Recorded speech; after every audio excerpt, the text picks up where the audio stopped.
We have learned multiple algebraic identities. Let us look at one more identity and then see how can we use these to factorize algebraic expressions. A raised to the power 4 plus a square b square plus b raised to the power 4 can be expressed as a square plus ab plus b square into a square minus ab plus b square. Let us look at the left hand side. Now, can we write this as we keep a raised to the power 4 and b raised to the power 4 as it is. And in place of a square b square, we are writing 2a square b square minus a square b square. That's correct, right? Now, we'll write this as square of a square. This is plus 2 into a square into b square plus square of b square minus square of ab. Now, why we do this is, you will see that this is actually the expansion of one algebraic identity, which is x plus y whole square. So, here x is a square and y is b square. So, we'll write it as, in the condensed form, this is square of a square plus b square minus square of ab. Once again, we can use the identity x square minus y square here, which is x plus y into x minus y. So let's write that x plus y into x minus y. So this is a square plus b square plus ab into a square plus b square minus ab, which is exactly what our right hand side is. Let us now solve some questions using different algebraic identities. So we have x raised to power 6 plus y raised to power 6, which can be written as cube of x square plus cube of y square, right? Now, if we recall the identity a cube plus b cube, which is a plus b into a square minus ab plus b square. So let's use that over here. This is x square plus y square into square of x square minus x square into y square plus square of y square. So this is x raised to power 4 minus x square y square plus y raised to power 4. And this is the factorized form. Let us look at x raised to the power 6 minus y raised to the power 6. Once again, we have the identity a cube minus b cube, which is a minus b, that is x square minus y square into square of x square plus x square y square plus square of y square. Now, this is x raised to power 4 plus x square y square plus y raised to the power 4. Now look at this one. This is x square minus y square, which is x plus y into x minus y. And this one, it is just the identity which we learned in the previous slide. So we will factorize it like this. This is going to be x square plus xy plus y square into x square minus xy plus y square. Let us look at some more questions. Let us factorize 729p raised to the power 6 minus 64q raised to the power 6. Once again, we have power of 6.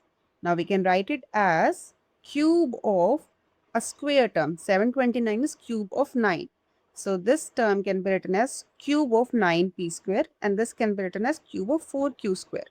Now we can apply the identity a cube minus b cube, which is a minus b into a square plus ab plus b square. Now 9p square can be written as square of 3p. 4q square can be written as square of 2q. And we have just solved this part of the expression. So here we can apply the identity a square minus b square, which is a plus b into a minus b. As for this part of the expression, this is a fourth degree expression. And we just saw a fourth degree identity in the beginning of the video. This one. So let us first write this expression in this way.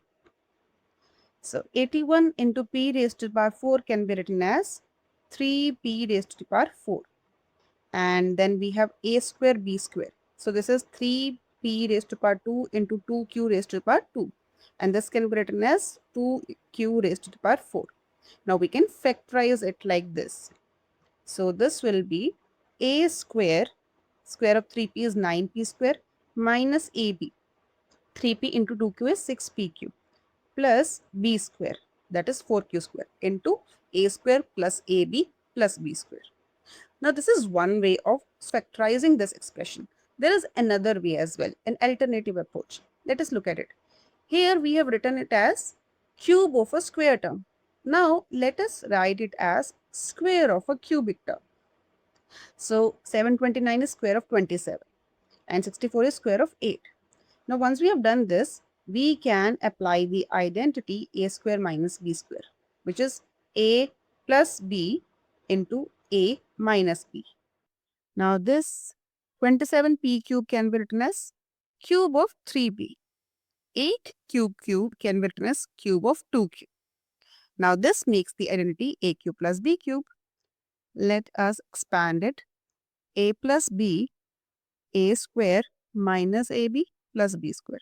And this is the identity a cube minus b cube, which when expanded will be a minus b, 3p minus 2 cube, a square, that is 9p square, plus ab, that is 3 into 2, 6p cube, plus b square, that is square of 2 cube, just 4q square. Now we had 4 terms in multiplication. So this is how we can finally factorize it. 3p plus 2q into 3p minus 2q into 9p square minus 6pq plus 4q square into 9p square plus 6pq plus 4q square. Let us look at one last example. In this case, we are going to rewrite the terms to fit the a raised to the power 4 plus a square b square plus b raised to the power 4 pattern.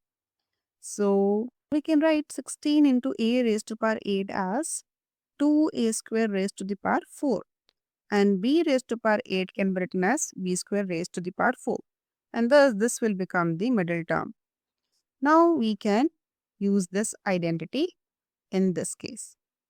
When we will expand it, it will become this square of 2a square plus 2a square b square plus square of b square multiplied by square of 2a square minus 2a square b square plus square of b square.